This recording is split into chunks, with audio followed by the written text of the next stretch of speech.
అందరికీ నమస్కారం. మొట్టమొదటిగా నన్ను ఎమ్మెల్యే అభ్యర్థిగా అనుకున్న మన ప్రియతమ సీఎం జగన్మోహన్ రెడ్డి గారికి ఫస్ట్ ఆఫ్ ఆల్ నేను ధన్యవాదాలు తెలుపుకుంటా ఉన్నాను.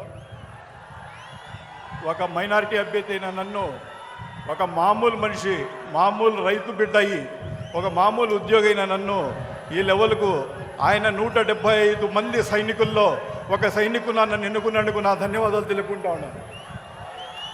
ముఖ్యంగా నేను చెప్పేది ఏమంటే, ఈరోజు రైతులకు కానీ పేద బడుగు బలహీన వర్గాలకు కానీ ఏదైనా మంచి జరుగుతూ ఉందంటే అది కేవలం జగన్మోహన్ రెడ్డి గారి తరఫునే జరుగుతూ ఉంది. వైఎస్ఆర్ పార్టీ తరఫునే ఏదైనా మంచి జరుగుతూ ఉంది.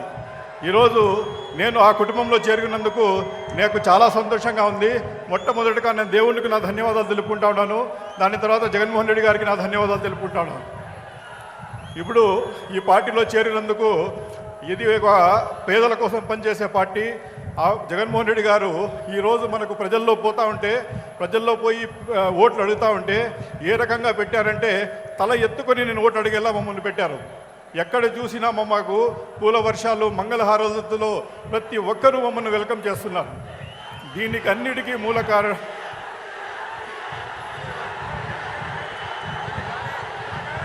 ఇంత మంచి సీఎం జగన్మోహన్ రెడ్డి గారు మనకు దొరకడం నిజంగానే మన అదృష్టం.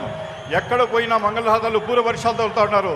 సీఎం జగన్మోహన్ రెడ్డి గారు కేవలం 2 పేజీల మేనిఫెస్టో తీసేసుకొని దగ్గర చేసి ప్రజల దగ్గరకు మీరు చెంతకు పోతే మీరు 153 సీట్లు ఇచ్చేసి ఆయనకు మెజార్టీతో 153 సీట్లు ఇచ్చి గెలిపించారు. అదేవిధంగా ఈసారి ఆయన 125 సార్లు బటన్ నొక్కి 2,45,000 కోట్ల రూపాయలు మీ ఖాతాలో డైరెక్ట్ జమ చేశారు.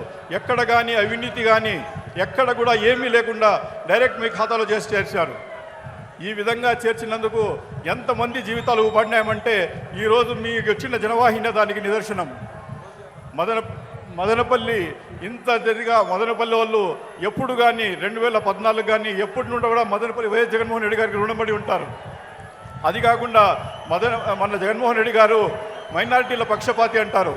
దానికి నిరూపణ ఏమంటే 7 కాన్స్టిట్యున్సీస్, ఆంధ్రప్రదేశ్లో 7 కాన్స్టిట్యున్సీస్లో మనకు ఆయన ప్రాతినిధ్యం వహించి ఒక రికార్డు సృష్టించారు.